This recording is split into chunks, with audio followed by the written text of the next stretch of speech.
gypsy moon, I wandered near and far, looking for the mystery beneath the northern star, looking for the pot of gold at the rainbow's end, hoping that I find it soon beneath the gypsy moon. Hi, this is Jan Lewis. Welcome to be my guest. Today we have Pat Hanson from Monterey, California, and Monterey Peninsula, I should say, and she is the author of Invisible Grandparenting. Leave a legacy of love, whether you can be there or not. And Paul, can you zero in on this? This is the cover of it. She brought in a very large edition for the cover, which so you can see it a little bit better. I'm sure many of you can relate to this. You feel cut off from your grandchildren. And when I first, Pat, welcome. When I first read about your book, I was going through a period myself, and I thought, this has got to stop. And my own son is pretty young, and I thought, the buck stops here. This is so much you've been through. How did this get started with you? Oh, well, on the night of his high school graduation, my then 18-year-old son told me that his ex-girlfriend, Lily, I have changed the names of everybody in my book, was pregnant. And I said, oh my, I've been a health and sexuality educator at the college level for 30 years. Mm-hmm. He had access to condoms and the Good Vibrations book about sex since he was in the 5th grade.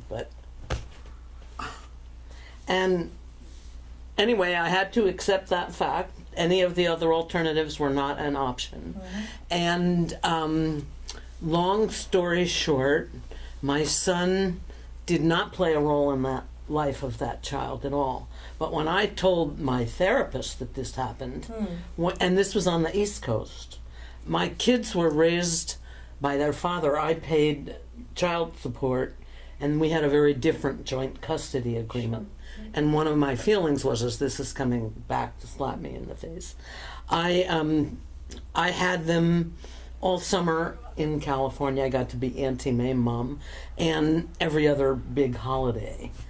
And I still had a very good relationship with him.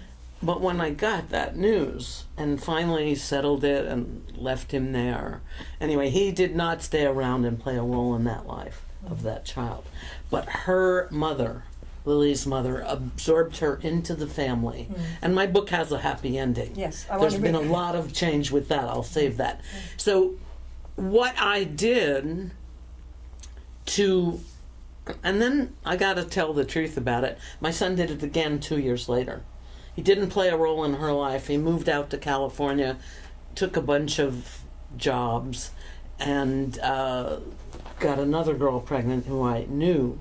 And they lived together. They both worked in Las Vegas as a busboy and a wait person for years.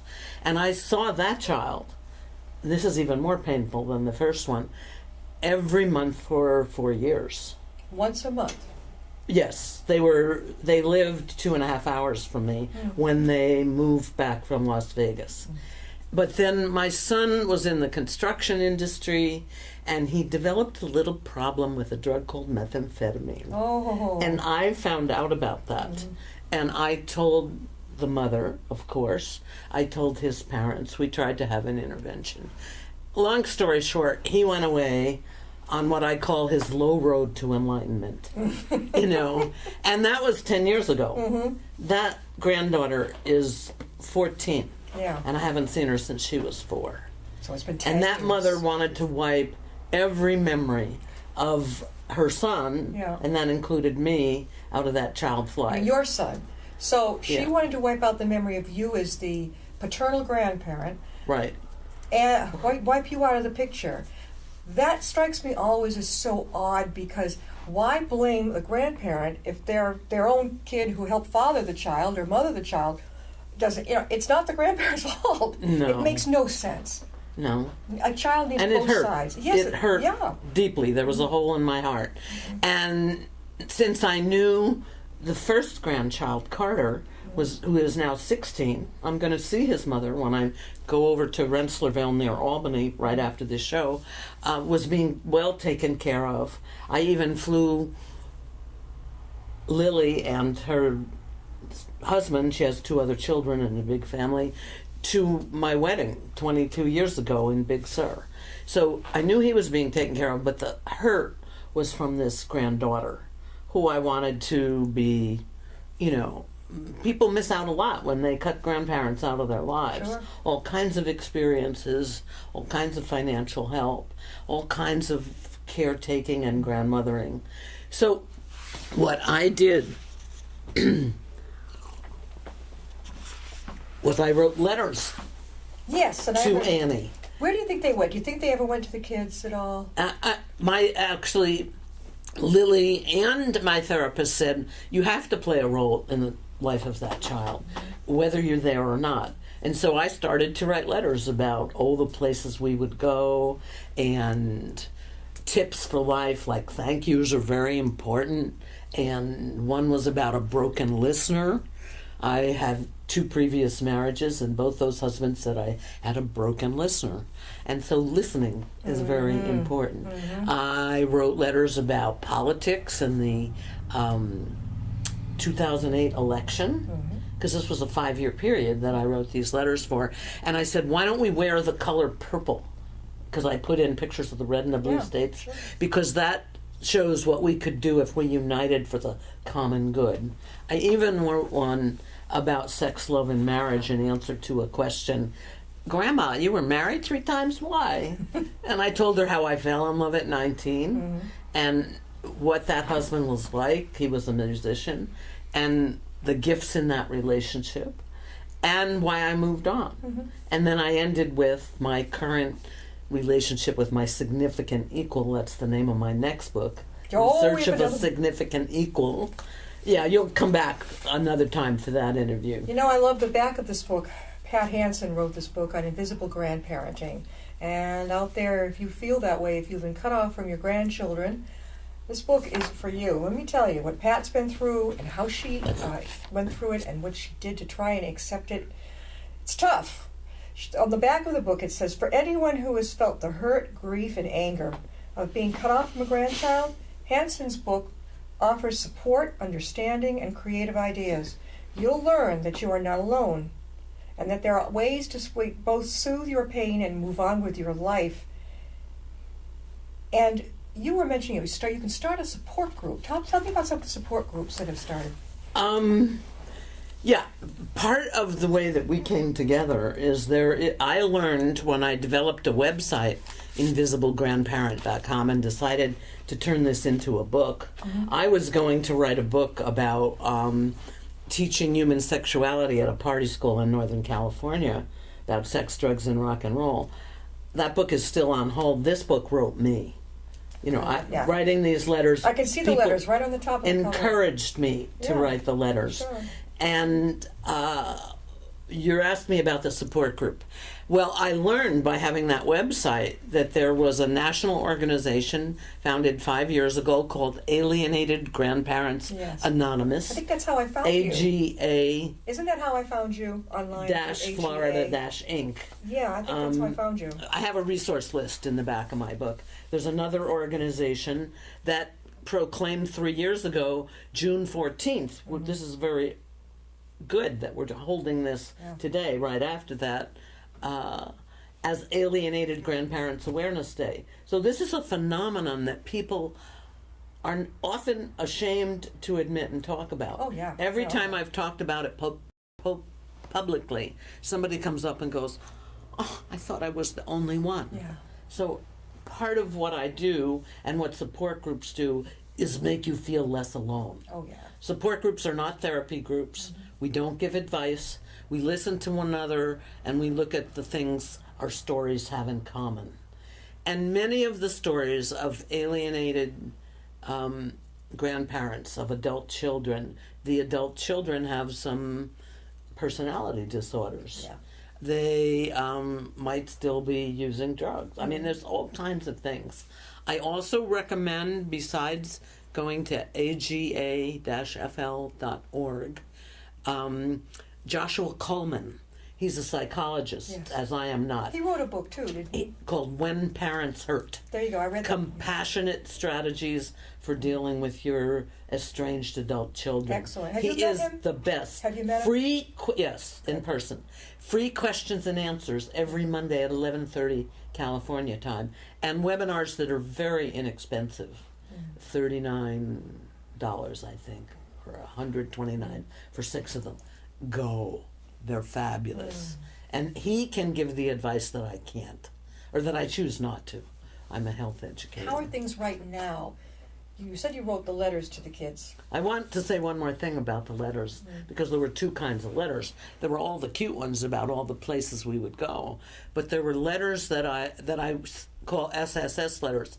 Say it and save it for the someday that Annie may look me up, you know. But I also wrote SNS letters, and those were the letters you say it, but you never send it. Yeah. And those are the letters that I dumped my frustration. And how could you do this to me? This is Christmas time. I want to be taking Annie to the Nutcracker. You know, if guilt would make you, I'm trying to remember one of my lines. If guilt would make me allow me back into your life, I would put it in your food. I would put sprinkles on your ice cream with it. But so, and then I crumpled those letters and I literally burned them in the moonlight outside, dancing to Janis Joplin's There you go. Take a Little Piece of My Heart. Yeah. You know that Yeah, song, yeah. for sure. I've heard So those letters worked. They did diffuse some of that negative energy. And I prayed. I did a 21-day meditation, a Kabbalah split screen meditation every day with headphones on, because it takes 21 days to change a behavior. And on the left side, I look at my son that I hadn't seen in 2 years using drugs or whatever. On the right side, I envision myself reunited with him, him cleaned up, me walking his granddaughter along the beach, whatever. And that actually happened. Oh, Okay. So yeah, we you come to want the happy ending? Is it too soon for the No, happy it's ending? not. It's not. What I was going to say, without totally giving it away, but this is more therapeutic. Yes. How did it go about having a happy ending? Did you read? I haven't. It didn't. I mean, it's divine destiny, I Yeah. think. My son went away for 2 years, and he went up to a ski resort in. He never communicated with you, right? And actually, he did. Every Mother's Day, I got a phone call. Yeah. My life. One of them, when he was missing, it was 10 to midnight. You know, because I think about it every day. He goes, "It's me, Grandmom. I just want to say Happy Mother's Day, but if you ask me anything, I'll hang up." And I just told him I loved him. Your son called you grandmom? No, Mom. Did I say Grandma? Yeah, yeah. Yeah. I could repeat that if you want, but No, that's what okay. basically he said, "It's Mother's Day, Happy Mother's Day. Don't ask me anything or I'll hang up." So I just told him I loved him. Yeah, I loved hearing his voice. I hoped he was healthy. yeah. Boom. Then he hung up after that. And then we both ended the conversation. It was very short. But over the years, he was even missing from my life. Yeah. And he was in deep pain how this girl broke up with him. He came home one day and the apartment was empty. So he went through a period of depression. But he cleaned up his act 4 years ago. Long story short, while he was away up on that mountain, he met a lovely woman who was a ski instructor. And that was 4 years ago. They were married 2 years ago. And I have a granddaughter named Sierra. And they just moved to the Sierras. And he has a job managing the condos Yeah. up So everything in worked out. You're not. China Peak. You're Chaverly. communicating. You're seeing each other. Yes. Oh, yeah, I'm in the home. Oh. And now the Mother's Day, I was there, Mother's Day. Yeah. I have this lovely little Sierra. That is awesome. Yeah. I mean, and I think it's all the things I did to heal. I think he was blessed with not having gotten into the addiction that bad and gotten the help to get over that, you know. Yeah, there were a because lot the of 12-step programs are important. Barry, did you And- go to Al-Anon? Oh, I went to Al-Anon. What'd you think? Yes. Good. Yes. It's good, right? It's a good place. And in Al-Anon, of course, they tell you to take care of yourself. First, yes. And that's one of my major points in the book at the end. I received a dream from my grandmother. I got a letter from her in a dream. And she said, patty cakes, and she'd be 117 now in heaven. Yeah. You did a fine job raising your children. You did the best you could. That's all anybody can at your time. Your kids' choices are not in your control after a certain age. And so she said, the best thing you can do is grandmother yourself. Find something you love to do and go out and do it. Whisper in your own ear the loving thoughts that your grandmother would have done to you. We've been talking with Pat Hanson, and she is an author, a public speaker, and a workshop facilitator. She is from Monterey Peninsula, California, and she wrote the book Invisible Grandparenting, and I think a lot of people have felt this way. I can't describe it other than I think it's foreign, so foreign to some of the other generations, and your family, the way you were raised. Some people who are disconnected, I find, from their own families say, well, so what? I'm like, are you kidding? Because the way I was raised, we not only saw our grandparents, you'd be like, oh, it's grandma and grandpa. I don't say worship, but I thought the world of my grandfather. Oh, yeah. I would listen to him. He'd sit with his pipe in his den and talk, and I'd be fascinated by that man. Yeah. Yeah. So, Pat, how can people reach you if they'd like your book or anything else of information from you? www.invisiblegrandparent.com or Pat at Invisible Grandparent, and tell me your story, and I can share you a list of resources that are at the back of my book. Or please go to Amazon. Yeah. And Audible.com, I did an audio version of the book, which is even more powerful than that. And if you review the book on Amazon and let me know, I will send you a chapter of my next book.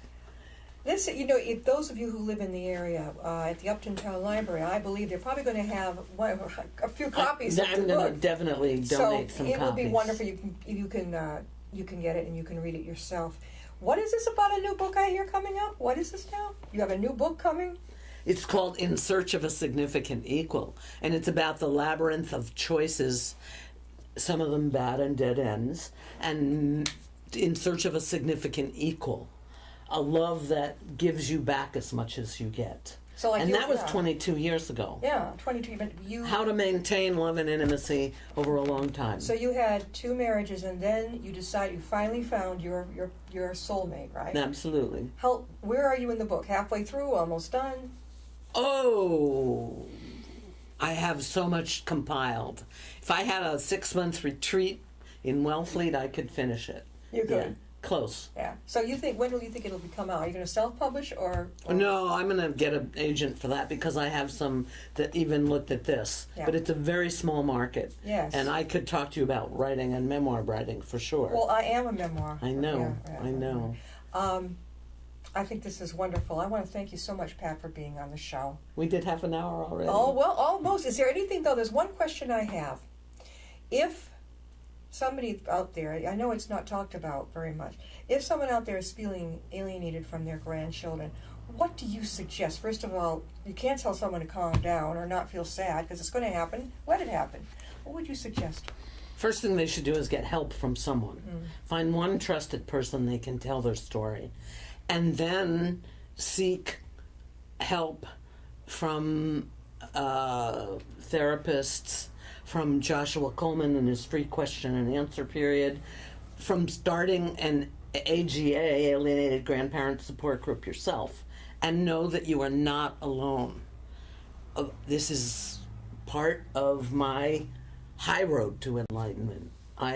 This work is my service. I never thought I would be talking about this How at would this people point. start a group, Pat? How would they go about doing that? If you write to AGA in Florida, they will send you some startup materials.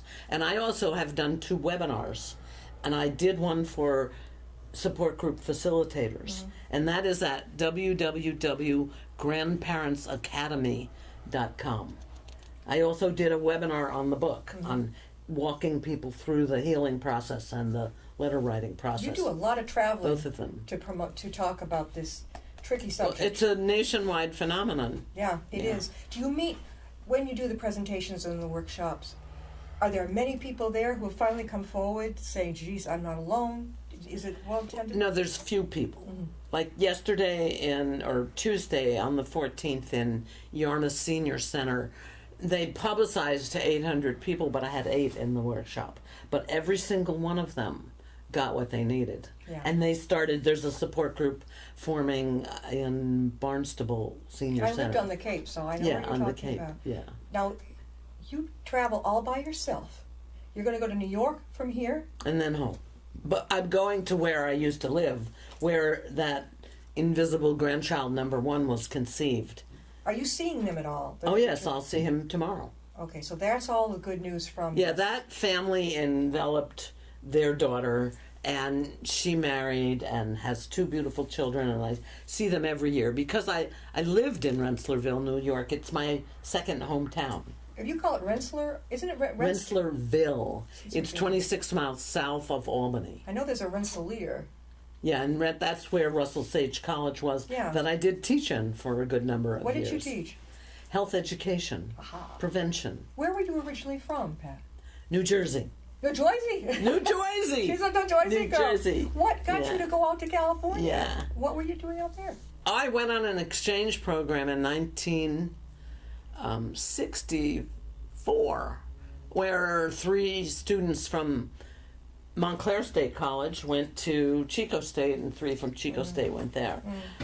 But I fell in love and got married and blah, blah, blah the first time. That was husband number 1. How many kids do you have? 2, just the 2 boys. 2 boys. Yeah. Yeah. And I do want to mention one book before we're over. Leslie Stahl, Yes. the 60 Minutes investigative reporter, just wrote a book a month ago called Becoming Grandma. It's excellent. It's superb. There's a whole chapter on long distance grandparents. I think I've seen the book. There's It's a whole already out. chapter on daughter-in-laws and son-in-laws and personality conflicts. It's already out. I think I saw the book. And there's a whole chapter on grandfathers and how they soften. It's called From Macho to Mush, how grandparenting changes men. It's fabulous. Excellent. Yeah. Pat, I want to thank you for being on. If you're ever in this area again, look us up. We'll have you back on again. Oh, I drive through. I have good friends on the Cape and a second home in Rensselaerville. Well, we lived in South Yarmouth and Dennisport, so I know. Oh, Yeah. I know exactly. My where father you had are. a printing company in Dennisport Center Yeah. in the 70s, so I remember very well. We want to thank you for being on, Yeah. and we'll see you next time on Be My Guest.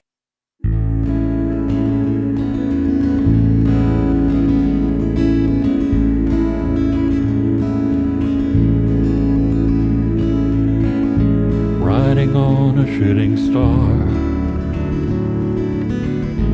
heading out toward a dream. Tomorrow's even closer than it seems.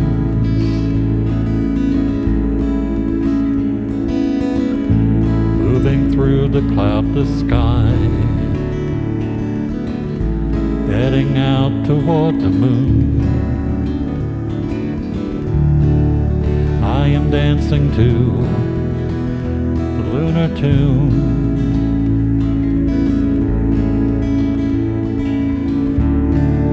Life goes by so quickly, time just slips away. But tomorrow brings a brighter day.